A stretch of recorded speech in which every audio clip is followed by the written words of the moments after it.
Eu passo, então, agora a palavra para o representante do Ministério Público Federal, doutora Lindora Maria Araújo, vice-procuradora-geral da República, que, nos termos do regimento, disporá de 1 hora para sua sustentação. Obrigada. Vossa Excelência tem a palavra. Obrigada.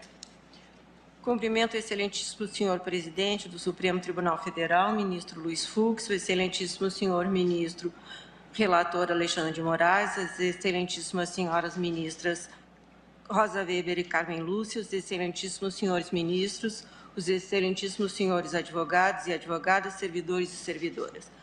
A Procuradoria-Geral da República ofereceu denúncia em desfavor do réu, imputando-lhe a prática de condutas tipificadas nos artigos 344 do Código Penal por 3 vezes e 23.2 por 1 vez, 23.4 por 2 vezes e o último combinado com o artigo 18 da Lei 7.170/83.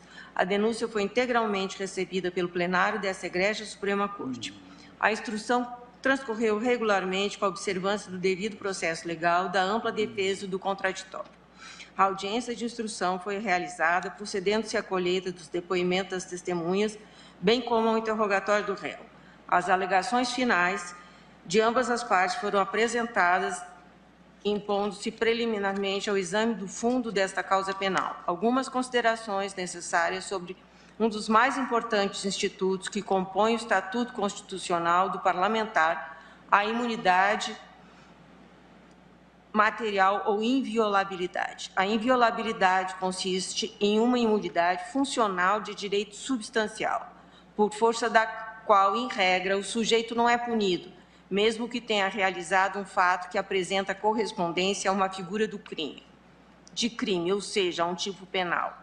Cumpre destacar que a inviolabilidade não vem conferida ao parlamentar, senão como garantia do livre exercício de seus direitos funcionais, de representação política, como membro do parlamento, não consistindo em um privilégio pessoal, mas em uma prerrogativa de feição institucional, por essa razão, sabidamente irrenunciável.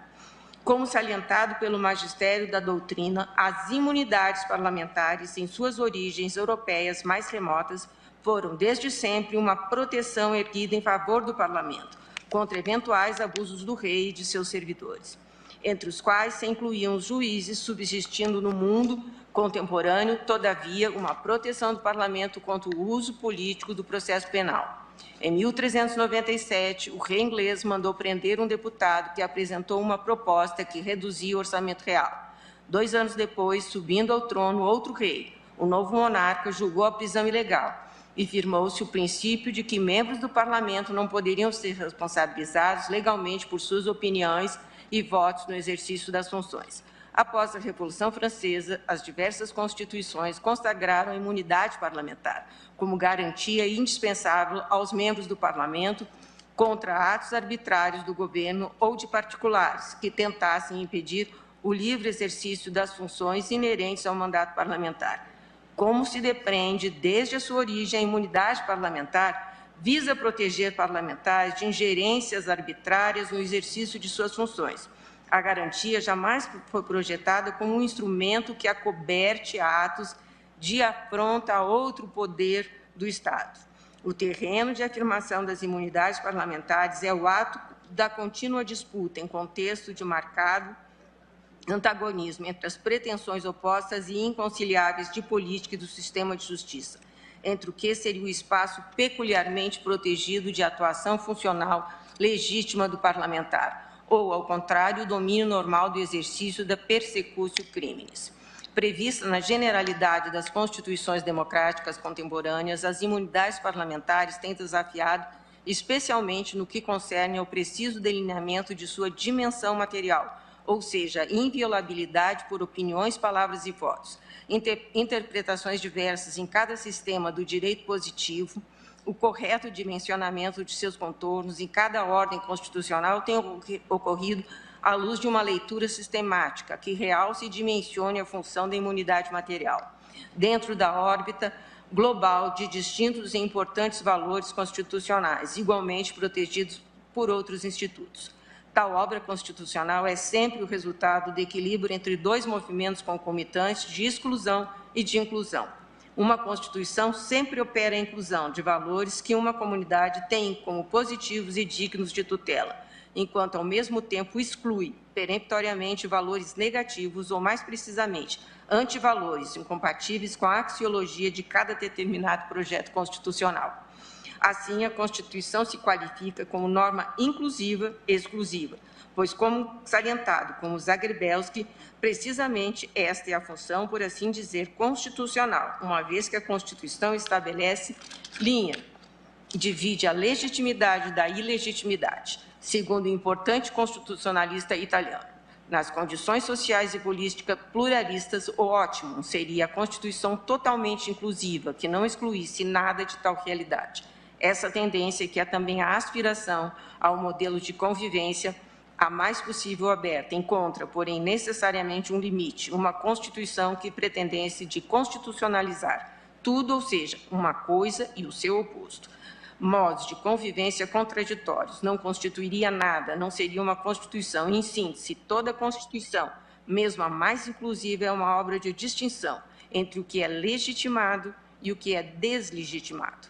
A vigente Constituição inclui a dignidade do ser humano entre os fundamentos da República Federativa do Brasil, artigo 1º, 3 da Constituição de 88, e, consequentemente, exclui a possibilidade de normalização ou legitimação de discursos e práticas que apelem, incentivem ou incitem a violência física ou moral, notadamente a violência concreta contra pessoas naturais e instituições de regime democrático. Um Estado democrático de direito à liberdade de expressão constitucionalmente protegida permite que, em alguma medida, os cidadãos, em geral e em especial os parlamentares, expressem, inclusive, opiniões contrárias a valores constitucionalmente protegidos. O tema é polêmico e tem desafiado os mais conspícuas inteligências em torno desse problema prático da liberdade. Segundo Bokenford, a defesa de um regime democrático fundado como tal na liberdade não se pode dar os meios que acabem comprometendo a própria liberdade, inclusive a de expressão de ideias como as características de regime constitucional. Um regime de democracia constitucional autêntico, fundado na liberdade, não é alheio. Assim, a discussão madura sobre a concessão e em qual medida da liberdade aos negadores da liberdade não se pode, entretanto, permitir que a força e a violência física ou moral concretamente dirigidas contra pessoas, inclusive membros das instituições constitucionais integrantes de poderes da República, possam ser legitimamente consentidas no espaço público. O discurso que incentiva e instiga a violência consiste ele mesmo em violência moral, atingido de modo específico membros de instituições essenciais ao funcionamento do Estado, não encontra amparo constitucional, descabe invocar a liberdade de expressão e a imunidade material do parlamentar em defesa de descompassos desse jaez. A inviolabilidade do parlamentar, pois quaisquer de suas opiniões, palavras e votos não alcançam, a despeito dos termos abrangentes do artigo 53 da Constituição, sob seu âmbito de proteção, o apelo à violência ou elucubração de falas, discursos e comunicações orais ou escritas carregadas de grave ameaça. Norberto Bobbio, que punha em destaque a necessidade, em alguma medida, no que o regime autenticamente democrático e liberal se abrisse aos intolerantes. Foi o mesmo, todavia, a advertir que toda tolerância encontra limites, vale dizer que nenhuma tolerante é absoluta e universal, sob pena de se descaracterizar, de mostrar frágil, permissiva e indiferente em matéria de valores. No caso concreto, as condutas praticadas pelo réu destoam de um princípio limite, um princípio formal constitutivo de regime constitucional, que o próprio Bobbio, em um dos seus mais relevantes escritos, chama de ideal de não violência, da solução dos conflitos sem derramamento de sangue. A vigente Constituição incluiu, no universo de seus valores, a livre expressão de ideias como elemento constitutivo de método democrático de realização da vida política, mas excluiu transbordamentos que, na prática, comprometem os predicados axiológicos essenciais do regime. Tal é a instigação à violência, a violência física concreta ou o próprio cometimento de violência moral ou grave ameaça, em desfavor de pessoas e membros de instituições.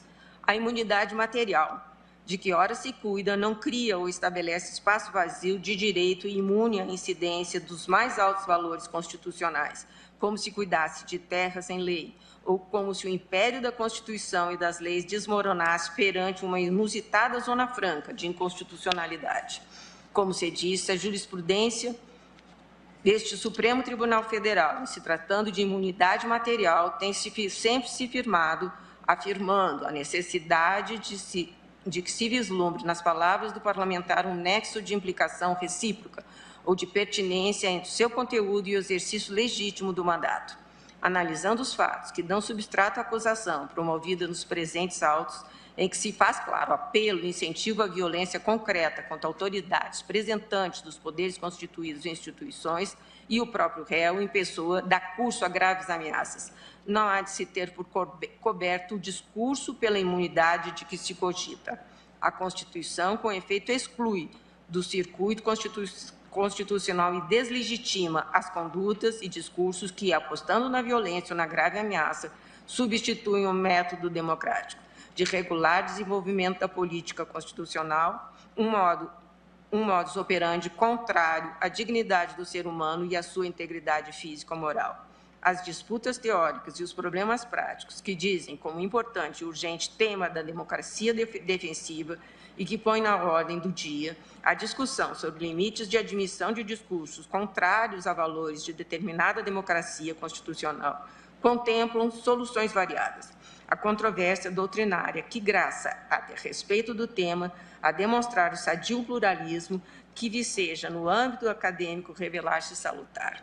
Nesse caso, entretanto, não há campo propício para dissertações e divergências. As imputações têm por base falas e manifestações que ferem o domínio sensível de grave ameaça à legítima atividade constitucional de instituições democráticas pela violência moral, direcionada a membros de órgão de cúpula de um dos poderes da República. Salta aos olhos esse quadro da inversão do método democrático e menoscabo para com a dignidade da pessoa. A República Federativa do Brasil é ameaçada em um dos seus fundamentos que lhe integram o alicerce, quando as vias democráticas do diálogo e do livre curso das ideias se opõem elemento que implica a substituição desse modus operandi procedente, da troca de ideias por outro inteiramente transbordante do leito constitucional, vale dizer, o apelo ao ato de força, bem como ao uso de violência, seja física ou, como se tem na espécie, moral ou psicológica. É inconcebível no Estado democrático de direito que alguém instigue que nos dizeres do réu diga: o povo entre dentro do STF, agarre o Alexandre de Moraes pelo colarinho dele e sacuda a cabeça de ovo dele e o jogue dentro de uma lixeira. Intolerável também que alguém atire tomates em ministros, que piche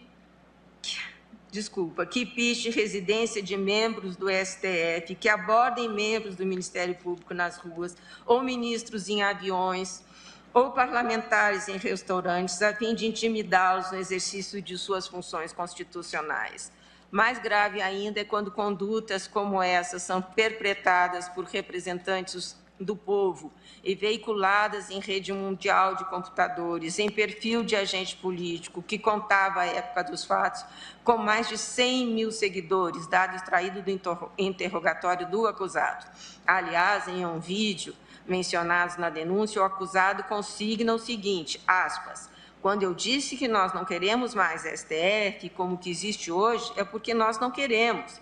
E eu não estou falando por mim somente, não, seus idiotas, eu estou falando por mais de 100 milhões de brasileiros. Tenho certeza e convicção disso, fecha aspas. Não se busca reprimir, eu vou repetir, seus idiotas, e fecha aspas.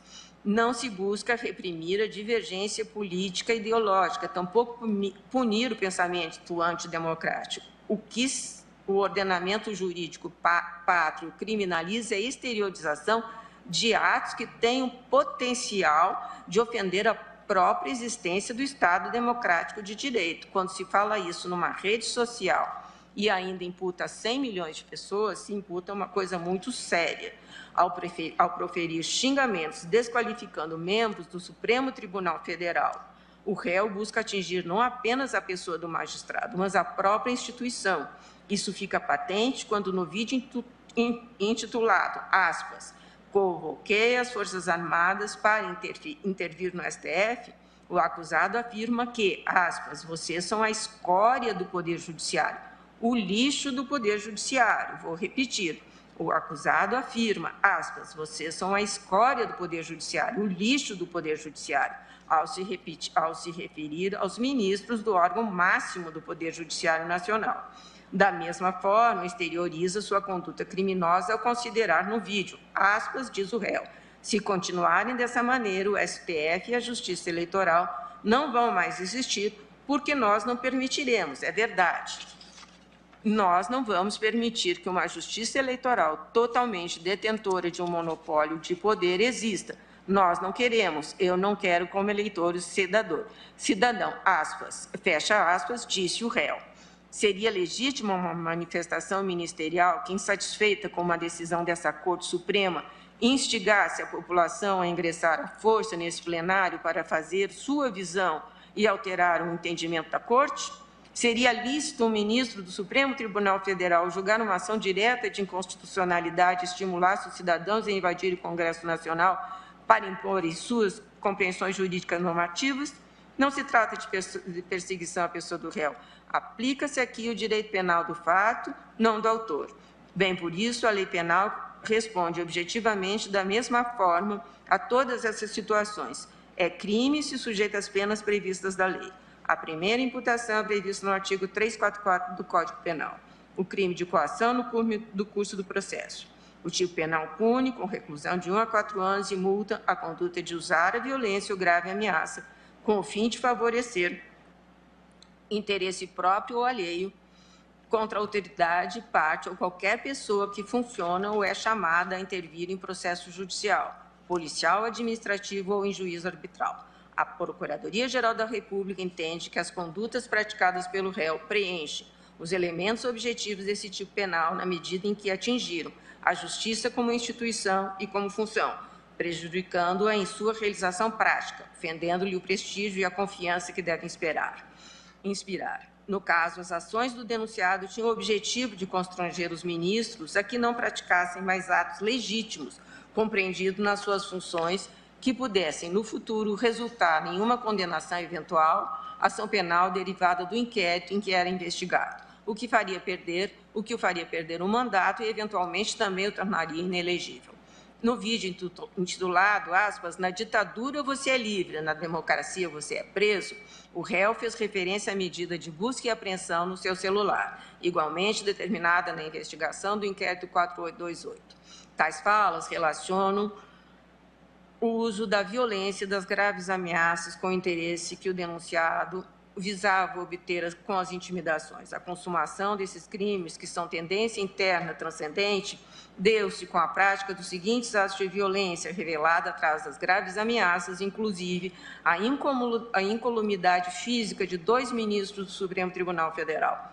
Primeira coação, o denunciado no vídeo chamado na ditadura você é livre, na democracia preso, faz uso de mensagens depreciativas e linguagem repugnante, suscetíveis de pôr em perigo a paz pública, para referir-se ao Supremo Tribunal Federal, estimulando ainda seguidores a jogar um dos seus integrantes no que ataca sua dignidade ou descarta como ser humano, significando eliminação.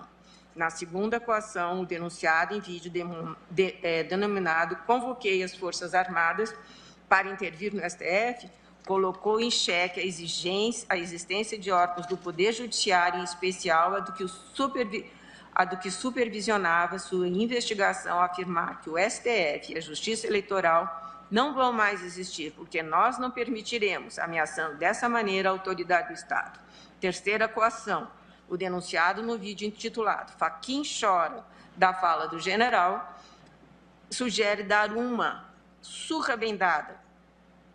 Ministro, são as falas que eu estou repetindo do réu, em um dos ministros do Supremo Tribunal Federal, o que, além de atacar o direito de personalidade do magistrado em questão, representa uma grave ameaça à sua integridade física, considerando-se a natureza, a seriedade, a intensidade das expressões no contexto em que foram proferidas.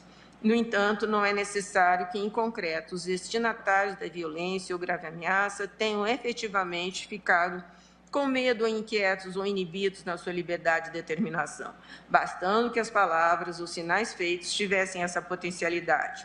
E ainda, bem que não ficaram, que não se intimidaram, isso mostra a força do Estado democrático brasileiro. As instituições funcionam e não se curvam a ataques criminosos. Ficou mais do que comprovado que o denunciado prenunciou, por meio de palavras, a prática de atos que constituem os crimes de homicídio previstos no artigo 121 do Código Penal, de lesão corporal qualificada, previsto no artigo 129, parágrafo 7º do Código Penal, e de tentativa de impedir o livre exercício de um poder constitucional previsto à época no artigo 18 da Lei 7.170/83 e reproduzido agora no artigo 359-L do Código Penal, representativos de um mal suficientemente injusto para a caracterização de cada um dos seus elementos constitutivos. Do ponto de vista do tipo subjetivo, houve dolo, porque, a partir do sentido social dos fatos e das circunstâncias que os acompanham, pode-se afirmar de modo inequívoco que o denunciado realizou comportamentos objetivamente típicos e detinha a concreta capacidade de realizar os demais tipos penais imputados. O denunciado tinha condições de saber que os vídeos que gravou estariam acessíveis a qualquer cidadão que quisesse assisti-los e que, ao externar aquelas expressões ameaçadoras e criminosas para depreciar, estava a apelar à intimidação e à agressão de ministros do Supremo Tribunal Federal e da própria instituição. As circunstâncias apontam que ele tinha como objetivo incompatibilizar os magistrados com o exercício das respectivas funções da investigação acima mencionada.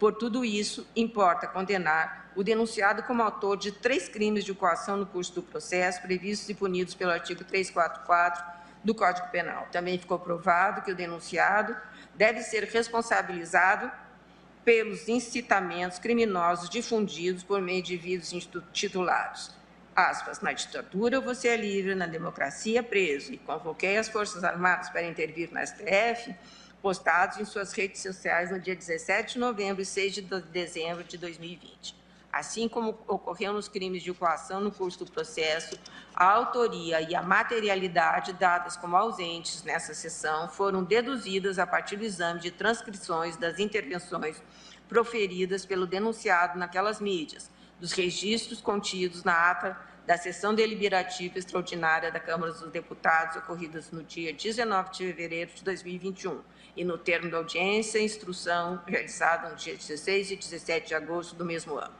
Quanto à imputação de tentar impedir com violência ou grave ameaça o livre exercício de qualquer dos poderes, esta Procuradoria-Geral da República entende, pela ocorrência da continuidade típico-normativa e não de abolício crimes. E isso porque o conteúdo do artigo 18 da Lei 7.170/1983 foi encampado pelo artigo 359-L do Código Penal.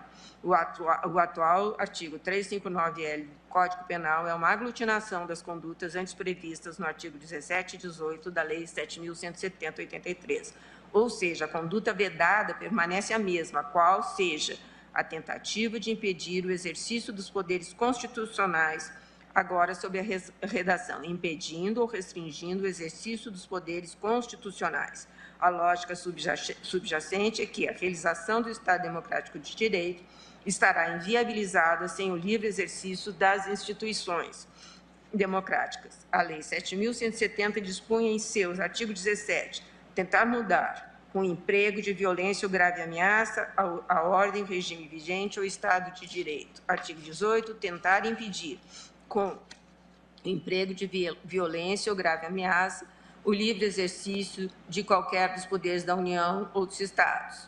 Pena, reclusão de 2 a 6 anos. As incitações praticadas pelo denunciado se conformam à figura típica do artigo 359-L do Código Penal, dispositivo que nada mais fez do que reproduzir o artigo 18 da Lei 7.170/83.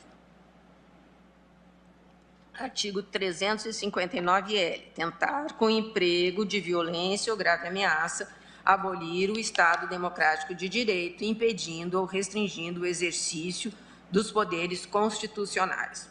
Este dispositivo tem como objetivo assegurar uma tutela antecipada das instituições democráticas que sejam colocadas em perigo com a conduta do agente que publicamente exterioriza atos com o fim de impedir o livre exercício das instituições e, ao fim e ao cabo, da própria existência do Estado Democrático de Direito. Com efeito, o discurso em apoio de uma intervenção de militar de um lado e de outro, a lembrança de eventos como os ataques com artefatos explosivos à sede do Supremo Tribunal em 13 de junho de 2020, a tentativa de invasão na noite do dia 6 de setembro de 2021 e as várias ameaças dirigidas aos magistrados que integram a instituição decorrentes de manifestações na internet são indicativos que as incitações do denunciado colocaram em risco a segurança de um órgão de Estado. A estrutura normativa do delito de incitação ao crime de impedir o livre exercício de um poder da União, ao nível de seus pressupostos típicos e objetivos, está toda preenchida, sendo desnecessária a demonstração da lesão concreta do bem tutelado jurídico. Do bem jurídico tutelado. É desimportante para a caracterização do tipo de injusto se as pessoas de quem o denunciado tentou convencer a praticar crimes contra o Estado Democrático de Direito se dedicaram efetivamente à execução de atos instigados. As condutas incriminadas foram materializadas com a propagação para centenas de milhares de pessoas de duas mensagens com potencial, porquanto divulgadas por meios de comunicação eletrônica acessíveis pela internet, para provocar uma tentativa de impedir o livre exercício de um poder constitucional constituído. Primeira incitação. O denunciado, no vídeo denominado Na Ditadura Você é Livre, na Democracia é Preso, ao dizer eu quero o povo, que o povo entre dentro da STF, agarre o Alexandre de Moraes pelo colarinho dele.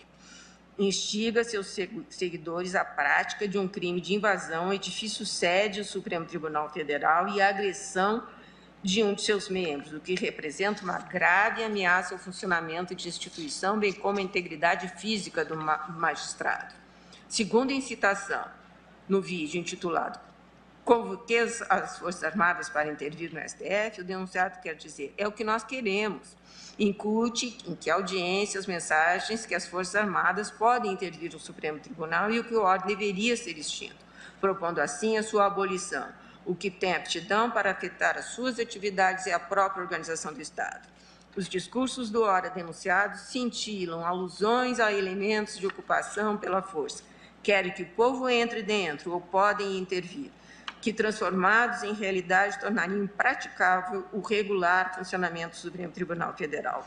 Diversamente do que foi alegado pela defesa, não se quer eleger como bois de piranha exemplo para aqueles que ousassem questionar, isso entre aspas, ou criticar membros do STF. Não é crime ter pensamento antidemocrático, não se persegue o pensamento divergente do réu, nem se está em pauta a sua pessoa. O que está em julgamento são os fatos criminosos praticados, ou seja, a exteriorização e materialização de ataques ao órgão de cúpula de um dos poderes constitucionais apresentados pelos seus membros, tanto que o órgão ministerial pugnou pela absolvição quanto ao crime do artigo 23.2 da Lei 7.170, por entender não estarem devidamente preenchidos os elementos do tipo.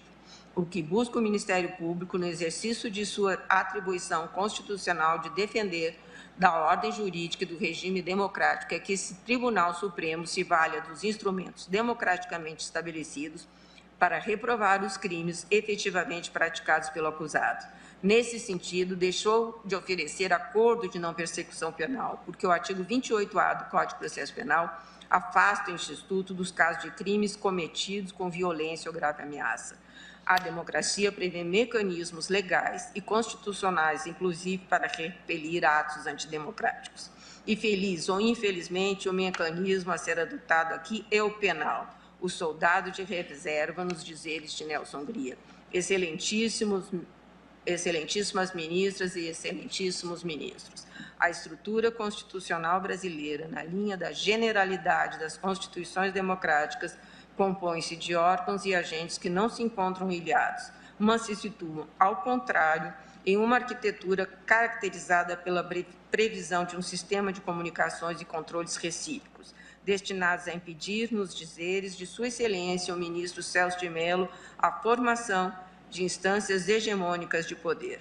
Esta é a lição de um fulgurante texto da tradição constitucionalista, fruto do gênio de James Madison, o federalista, número 51. Assim, por exemplo, a existência de uma competência criminal originária desta Corte com relação a membros do Parlamento convive na mesma Constituição com um controle parlamentar ou político sobre indicações de nomes para esse tribunal e mesmo para o cargo de Procurador-Geral da República é do Senado.